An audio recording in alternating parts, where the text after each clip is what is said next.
Hi everyone, and welcome to today's video where we're going to be doing a guide for Morocco for EU4 1.31 Leviathan. If you enjoy this video, don't hesitate to leave a like since it really helps out a lot, and if you really like it, you can subscribe. We're trying to hit 40k subs, so if you could help out, that would be great. You can also become a member today. So Morocco is a nation located in the Maghreb region of Northern Africa. We are probably the strongest Maghrebi nation, maybe sort of tied with Tunis. We are a little bit more powerful though, since we do start off with 3 subjects: Marrakesh, Among Us, and Tafilalt. And we're going to be getting those guys in order pretty soon. Due to the fact that we're a Maghrebi nation, we also have the ability to raid coasts, and we're basically pirates. We're going to be getting a lot of income, sailors, and manpower from this pretty soon. But the worst thing that Morocco has going for it at the start is this horrible 0 to 1 ruler. His traits are random, but his stats are always 0 to 1. In my case, I even got a babbling buffoon, which is horrible. So the best way to deal with this guy is to get rid of him. And of course you can do that by giving him military command, drilling with him, sending him to battles, and hopefully that will increase the chance of him dying. But if you also have the Leviathan DLC, you can introduce a new heir, which will enable us to abdicate with this guy as soon as our heir is of age. Now when you introduce an heir, his stats are random, but his age is also random. So if you got a regular heir through a royal marriage, of course he would be 0 years old when he spawns. But when we introduce a new heir, you can even get a 14-year-old heir, which means you're only gonna have to keep this guy around for 1 year. Now this isn't something that's necessary for the guide, introducing a new heir, but if you can do it, that would be great. Let's see how old my heir is when I introduce him. And there we go, I got a 343, that's not bad at all, way better than 0 to 1, and he's 8 years old. Of course you're doing this before you even start the game, so technically you could restart until you get a 14-year-old heir, which would be pretty great. But in my case, I'm fine with this guy. We're only gonna have to keep this guy for around 7 years, which is not that bad at all. Now let's move on with the next things that we need to do. We're gonna go into the Enact a Taxation Policy tab, and we're gonna select the Lenient Taxation Ability. This will help us out with our subjects. Next, we're gonna summon the Diet. You can pick whichever agenda is best for you. Then we're gonna give the Ulama Religious State. The Emirs already start off with strong duchies, but we're also gonna give them Primacy of the Emirs and increased levies. Now we're gonna activate the Encourage Development State Edict in the state of North Morocco and dev the province of Tangier once with Diplo. Now we're gonna give the Merchant Guilds Land of Commerce, Patronage of the Arts, indebted to the Merchant Guilds, along with private trade fleets. When we pay off these loans from indebted to the Merchant Guilds, we're gonna take another privilege instead of it, and I'll show you which one. Then we're gonna sell titles and seize land. Now it's time for some rivals. We are gonna rival Portugal, Castile, and sometimes you are able to ally Tlemcen. If you can do it, do it. I can't. So ideally Portugal, Castile, and Tlemcen. Next, we're gonna get these 5 ships and tell them to go around all of these coasts. So I'm gonna click something like this. I'm holding down Shift right now and right clicking. And when these ships are in a certain sea tile, we're going to be clicking the Raid Coasts button to raid all of these nations' coasts as far as we can get. For the early game, we're going to select the Free Oarsman Naval Doctrine, but later, when we take care of our nearest rivals, such as Tlemcen and the Iberian nations, we are going to be swapping to Merchant Navy or Shipboarding. So Free Oarsman for now. We don't have enough money to hire advisors just yet, but if you do happen to spawn with an inflation reduction guy, you should take him. I don't have him, so I'm not going to take any advisors for now. Now we're gonna start building a spy network on Tlemcen, start building a spy network on Granada, and we're gonna ally Tunis, just for now. Once that diplomat that allied Tunis is back, we are also gonna start improving relations with the Ottomans. Now it's time to wait for these spy networks to complete. So this is how raiding looks like if you're not familiar. These 5 lights are in the Straits of Gibraltar right now, and I'm just gonna click the Raid Coast button. And we got 676 sailors and 44 ducats. Let's see them move to the Gulf of Almeria. And here they are. I'm once again gonna raid. And you're gonna be clicking this in every sea tile as far as you can get. I think it's 3 or 4 sea tiles away, I'm not sure. Of course, a couple of days after the game starts, you will get the Crisis of the Maghreb event, where we get some bad modifiers for a couple of years. At this point, you should also start building galleys. I just started construction on 10. Even though we're gonna be going over our naval force limit, it still doesn't cost that much, and it will help us out in our wars. While your spy networks are building, you can of course reduce army maintenance and turn off your forts in order to make some money. To help you establish your alliance with the Ottomans quicker, you could of course hire a Diplo rep or improve relations guy just until you get the alliance. I'm gonna hire this improve relations guy.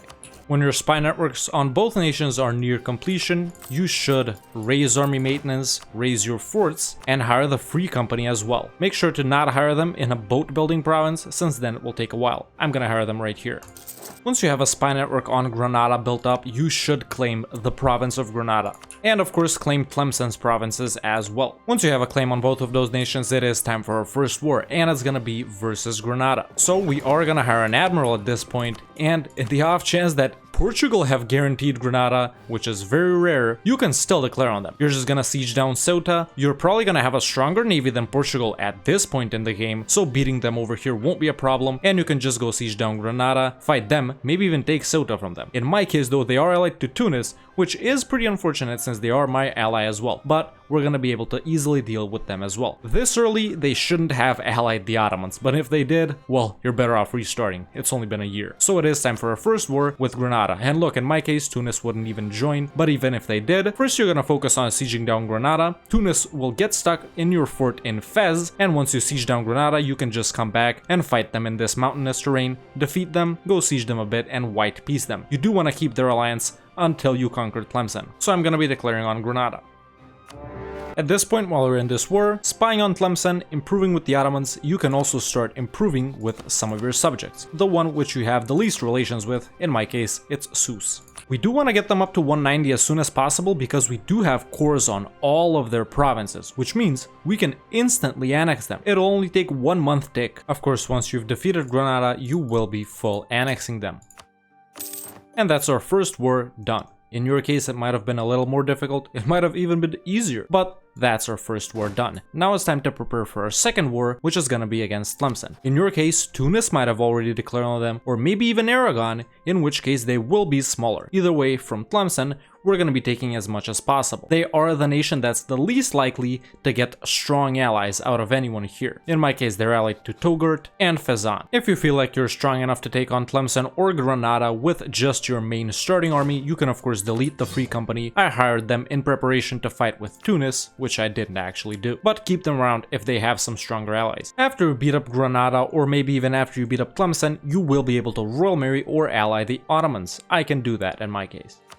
And this is how your diplomatic situation should look like about 5 to 10 years after the game starts. Now, Morocco is a very interesting nation because we are able to sort of easily ally France. So, after you've locked in these two alliances, you could start improving with France. And now, of course, for our second war, we are going to be declaring. Don't do a reconquest for Tafilalt's core, because that's just going to prevent us from annexing them instantly, and it doesn't matter too much, it's only a 5 dev province. So don't give it back to Tafilalt, you can just take it for yourself so we can full annex them. I'm going to declare for Mers El Kabir. Now, sometime after the game starts, you are gonna get the Wattasid Conspiracy event. This is actually another way to remove this guy over here, although it will be a lot more costly. So, if you choose Kill Them All, that you lose 1 stab, and the Wattasid Revolt happens where you get a bunch of pretender rebels. Or, they remain our trusted advisors, but the revolt will still happen, just not right now. So I am gonna select this option right here. There we go, we lost stab, but once we resolve that event, we are also going to be able to unlock the Wattasid Resolution mission, which will give us claims in some areas over here. Now, this mission isn't as important because we're already fighting nations in there, but it is important so we can advance down the mission tree. And there we go, that's the Wattasid Revolt. 20 pretender rebels will rise up in Saleh, which is right here. They will be Berber and Sunni. That's fine, we'll deal with them as soon as we're done with this. And of course, to get rid of this guy over here, you gotta let them win, which means they gotta siege down all your lands. So if you do want to do that, just turn off your fort in Tangier and Fez. They'll siege it down. You will have to wait quite a bit for it though. You can't accept their demands. Once you've defeated Tlemcen, and of course if they are their original size, you should take something like this, since you won't be able to full annex them either way, even if you don't take money from them, as we can see. So I recommend taking these provinces and leaving these 3 for later. Like I said, don't give this back to Tafilalt, and I'm also going to take all their money. If however Aragon or Tunis chop them down to size a little bit, just take as much as you can and basically full annex them. And now in my case, like I said, I am in the Wattasid Revolt event chain. I could let these guys win actually and get rid of this guy either way. This heir is of age either way, so I could abdicate and get rid of him. So really, if you happen to be in this situation, you can totally let these guys win. Of course, it is going to take more time and it is going to cost, depending on whenever they spawn. Now after we've taken care of Granada and Tlemcen, it's time to chill a bit and get to 1454 so we can annex our subjects. In the meantime, we're gonna be improving relations up to 190 with all 3 of them.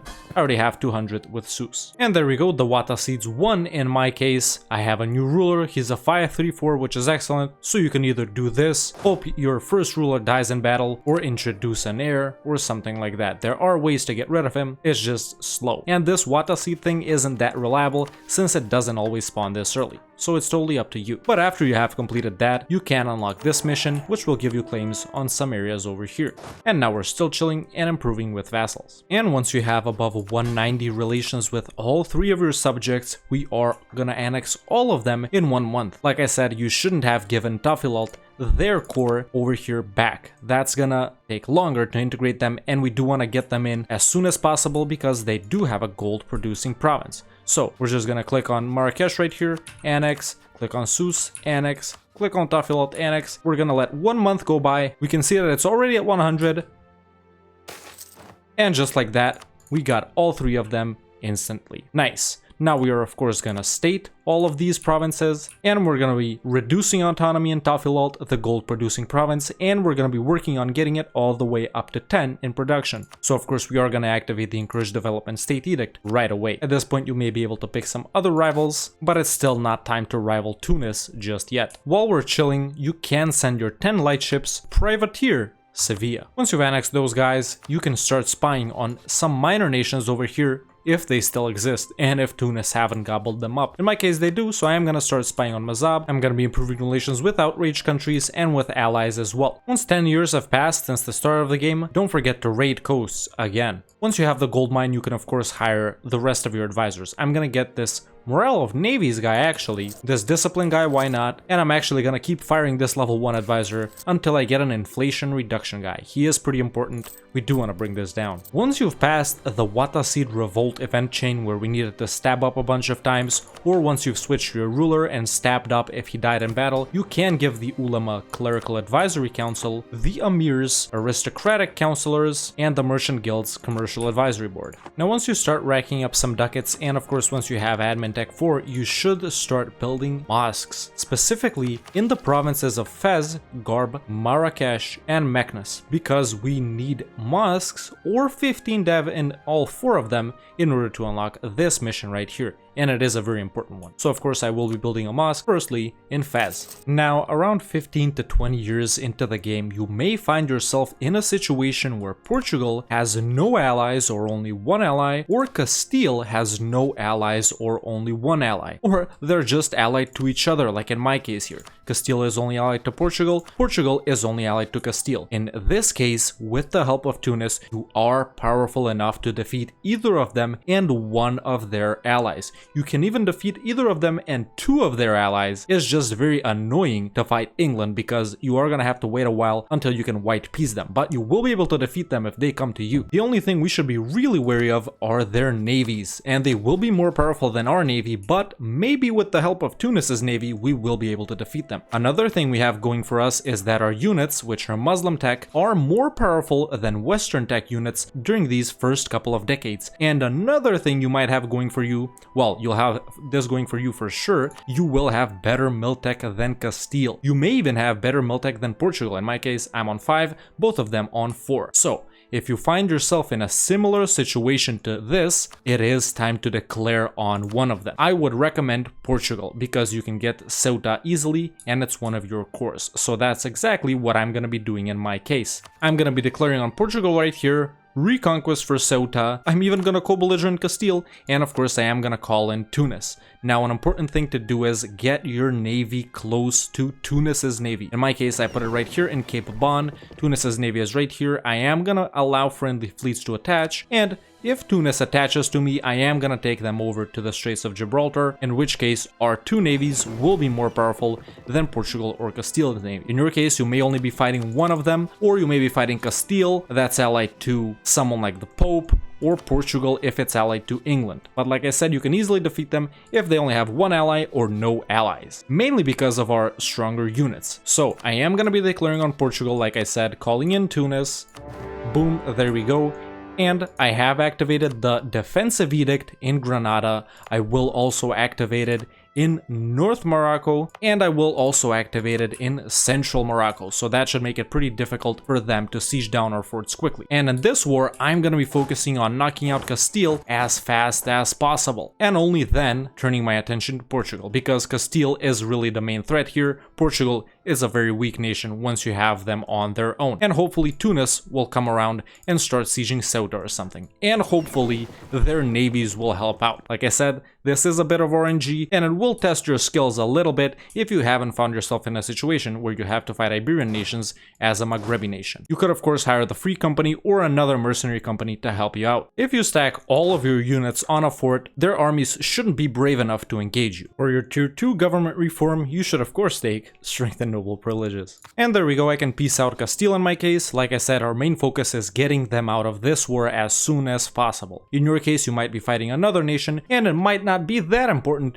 to get them out of the way if they're far enough. So I'm just gonna peace out Castile for some war reps, and now I'm gonna focus on beating up Portugal. Don't worry if you're not doing this now. You will be doing it either way when an opportunity presents itself for you. And if you're not doing this, you should of course focus on taking care of these smaller nations right here. For your first idea group as Morocco, you can even go colonial. It is sort of in our missions, and later when we'll be forming Andalusia, it'll be even more in our missions, and it does sort of steer us towards going colonial. So if you want to do that, of course, you're going to take exploration and later expansion. But if you're not interested at all in going colonial, I do recommend picking up quantity ideas, mainly because we are also going to be expanding in the West Africa region, the Maghreb region, the Egypt region, even in Iberia, and we're going to need lots of armies positioned in each of those regions. We're going to need the manpower to beat attrition in all of these low dev, high attrition provinces, and it's overall a good opener for Morocco and later Andalusia as well. So if you're not going colonial, take quantity ideas.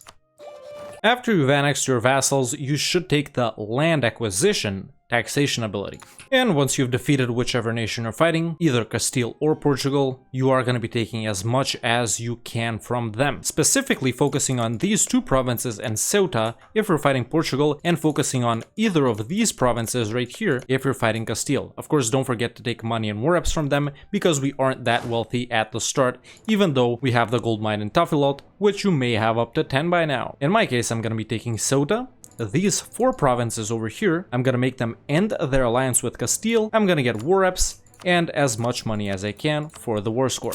And that's my first war with Portugal done. It should look a little something like this in your case too, even if you're not doing it right now. Either way, now it's time for me to focus on Touggourt and Fezzan. Of course, once you get Ceuta back, you don't need 2 forts here, so I'm gonna delete the one in Tangier. Once you do get Ceuta back, and if you have resolved the Ouattacid resolution, you will be able to take this mission, which will give us claims on Andalusia, but of course we already have it because that was our first war, and we'll also be able to unlock this mission too. It'll give us claims on these provinces right here, once we need to form Andalusia. And like I said, Morocco does have the ability to easily ally France. Now that I've beaten one of these nations, they consider me powerful enough. I did improve with them a little bit, but I can ally them. You will most likely be able to ally them as well. And now, after about 20 years, this is what my alliances look like.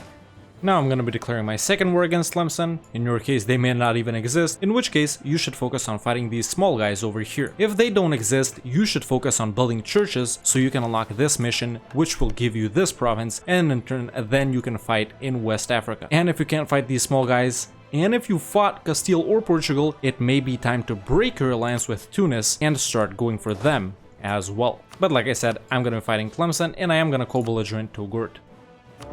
For your first stage ability, you can pretty much take whatever you want. None of these are too relevant to us at this point. Aggressive expansion isn't a problem. We can't steal any subjects. If you're colonizing, you should take higher developed colonies, of course, if you took exploration and expansion. In my case, I'm just gonna take improved war taxes.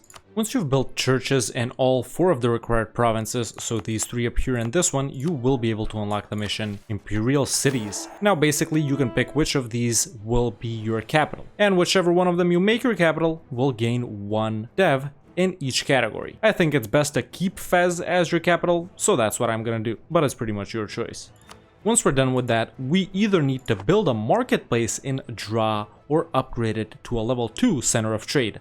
Of course, a marketplace is cheaper, so that's what I recommend doing. Now once you have built a marketplace in Dra or upgraded the center of trade, you will be able to unlock the mission Saharan Route. Let us cross the Sahara. We gain control of this uncolonized province and we get some claims on these provinces right here, which are owned by Timbuktu at the start of the game. And in my case, they're still owned by Timbuktu. Now we've opened up a third route of expansion in addition to the Maghreb and Iberia. Now once you're sort of locked in like this between expanding into Iberia and the west portion of Africa, and you have nowhere to go in this direction because Tunis is blocking you, like in my case, it'll probably happen in your case too, or you may have even gotten as far as Sirte right here, but you still need to conquer the rest of Tunis, their starting provinces. At this point, you are good to break your alliance with Tunis, but only if you've already fought and weakened the Iberian nations. In my case, I have done that, so I can fight Portugal and Castile alone. I don't need their help anymore, so I am going to break my alliance with Tunis. But if you still haven't fought these nations, it is a good idea to keep them around so they can help you, and instead you should just focus on West Africa in the meantime. Another problem I am facing in my situation is Tunis are also allied to the Ottomans, just like me, and in your case, they'll probably be allied to the Ottomans as well. So how do we get rid of that Ottoman alliance? How do we fight Tunis without fighting the Ottomans as well? Well, it's very simple. We're just gonna curry favors with the Ottomans, and once we get 50 favors with them, we will be able to make them break their alliance with Tunis. Of course, not right now since they're at war, and since I don't have 50 favors, but this is something you can easily do. Make them break their alliance with Tunis, and then Tunis should really be left with no allies at all. There's no way they're gonna ally the Mamluks, they're fierce rivals, and there's no way they're gonna ally anyone in Europe. So you can easily defeat Tunis all by yourself. And there we go, I'm gonna break my alliance with them. And now that my truce with Tunis is up, I will be declaring war on them. In my case, the Ottomans wouldn't even join, but even if they would, I would just make them end their alliance with Tunis for 50 favors. But in my case, I can't do that because the Ottomans are in a war right now. So I'm just gonna be declaring on Tunis. 99% of the time at this point, they won't have any allies once you've broken their alliance with the Ottomans. And of course the war with Tunis will be very easy, you'll be able to take pretty much whatever you want. I do recommend focusing on the coastal provinces first and the inland provinces later. I'm also gonna take some money from them and I want to get out of this war because I don't want to fight their peasants. For your tier 3 government reform, you should take centralized bureaucracy. And by around the 1480s, your game should look a little something like this. Basically, we've annexed our subjects, we've consolidated almost the entirety of the Maghreb region, and even if we haven't, Tunis is left, well, pretty weak because we've already defeated them once. We've unlocked the mission which gives us this province right here, which means that we can advance into the western portion of Africa, and maybe we've already defeated the Iberian nations. And of course, we do have Upper Andalusia over here. But like I said, this is just a maybe if you fought the Iberian nations, if you've caught them off guard or in a weak state or with a little to no allies. But as you can see, it's obviously very possible to defeat Portugal and Castile when they're allied only to each other. You can defeat Portugal and England, although it will be annoying because England is so far away, but it's a little more annoying to fight Castile, especially if they've gotten the Iberian wedding already and if they have strong alliances. You know, man, sometimes they ally Portugal, they ally England, and they ally Austria. So you can imagine what a pain that is to do. In which case, you're just gonna have to hold off of Iberia until you consolidate almost the entirety of northern Africa, as Morocco of course, and until you consolidate a big portion of West Africa, in which case you will be ready to take on such powerful alliances. Like I said, you do have a little advantage in the early game because you do have units with better pips than these nations, and you will easily be able to overtake Castile and Miltec because, well, they don't know how to disinherit their early bad ruler and their early bad heir. But after this point, your game should look a little something like this. We're ready to fight Portugal and Castile again. They're not that powerful anymore. We're ready to fight Tunis again. Maybe you've already taken care of all of these provinces over here, that Tunis and Fezzano in my case, and we're ready to push into West Africa. Now when pushing into West Africa, it is going to be a little complicated because we don't see a lot of it. In my case, Timbuktu is allied to Mali, Air, Fulo, and Katsina. We can see Mali is right here, Katsina is this light blue nation, Air is over here. So all of them are powerful nations, and it's going to be pretty complicated for me to fight them. Not because they're more powerful, they're not. We just can't see them, and there's a lot of them. So that's the initial hurdle you need to get head over here in order to further your advance down in the western portion of Africa. But once you do take over these provinces, you will gain vision of the Sahel region and the other region that's located over here. Of course, you will want to continue advancing down your mission tree. Morocco has a pretty nice mission tree, which gives us claims and some pirate stuff. We even get a claim on Iceland of all places. Historically accurate, by the way. Establish the Black Guard is a great mission with 2.5% discipline. This branch over here takes us down to West Africa. This branch focuses on piracy. This branch focuses on fighting the Iberians and Tunis. And these three missions right here focus on us colonizing. Like I said, you could have been colonizing. For your next idea group, if you took quantity as your first idea group, I recommend taking economic as your second. We do need that yearly inflation reduction a lot due to the gold mine in Tafila and even more gold mines in West Africa. We are going to be building a ton of buildings since we have lots of high value trade goods, so that construction cost is awesome, the dev cost is great, the monthly autonomy change is awesome, and the production efficiency is great too, along with some other policies it brings. So quantity, economic. After that, for your third idea group, I recommend taking offensive ideas. This will buff up our army even more. And for your fourth idea group, I recommend taking trade. After that, it's your choice. So quantity, economic, offensive, trade. Or if you want colonial, exploration, expansion, quantity, economic, offensive, trade. Once again, the same ones, but just with exploration and expansion first. Of course, at this point, you should have built up all those churches over here so we can get down to West Africa. You may have some other ones over here as well. I just took these from Tunis. You will be building production buildings in all the high value trade goods such as sugar, spices, copper, cloth. There are valuable trade goods in the Maghreb. More spices over here, more cloth, that's very nice. And we will be getting even more down here and in Iberia as well. Even those iron provinces, the salt provinces too. Of course, you will be building marketplaces in all the center of trade provinces. We do have a lot of them. Agadir, Dra, Tafila, Tlemcen right here, Garb, Tangier, lots of other ones over here. And later, eventually, when we conquer Iberia and when we form Andalusia, of course, when we move our capital to over here, Sevilla will become our main trade node, which is, of course, a lot better for us in the long run. Later, you might even want to move it to Valencia or even Genoa. Depends. But after this point, you're just going to continue to expand in the same directions. Iberia, Maghreb, later the Mamluks with the help of the Ottomans, of course. You mainly want to focus on the Alexandria trade node. You will be expanding in Timbuktu as well, following the mission tree and your natural points of expansion. And pretty soon, once you beat up Castile once or twice, you will be able to restore Andalusia. An excellent nation, excellent national ideas. You should definitely do it. Don't adopt the Mamluk government. You don't need to form the Mamluks. Just restore Andalusia. You might want to go and unify Islam. Very fun stuff you can do as Andalusia, and I do think Morocco is one of the best nations for forming it, maybe even the best. For your tier 4 government reform, I recommend taking meritocratic recruitment. For tier 5, I recommend taking royal decree. For tier 6, I recommend taking l'état c'est moi, and for tier 7, I recommend taking political absolutism. Morocco does have one unique achievement, the Sudanese expedition, where you need to conquer the Niger and Sahel regions as Morocco. Very fun achievement, definitely go for it. Your natural expansion takes you there anyway, and you're gonna have a lot of fun. Yes, you can form Andalusia and still do it because the achievement says starting as Morocco, so you can form Andalusia and still get that achievement. And like I said, by around the 1480s, your game should look a little something like this. If you're not that confident in your abilities, or if you're not sure if your game is gonna go like mine, this save file is available for all YouTube members in the Save Games Discord channel. Let me know in the comments below what's the next nation that I should do a guide on. If you enjoyed this video, don't hesitate to leave a like, it really helps out the channel a lot. And if you really liked it, you can subscribe. Let's try and get to 40k subs. Can we do it? Maybe. And you can become a member today and join the Discord. The link is in the description. Thank you so much for watching, and I'll see you next time with another EU4 video.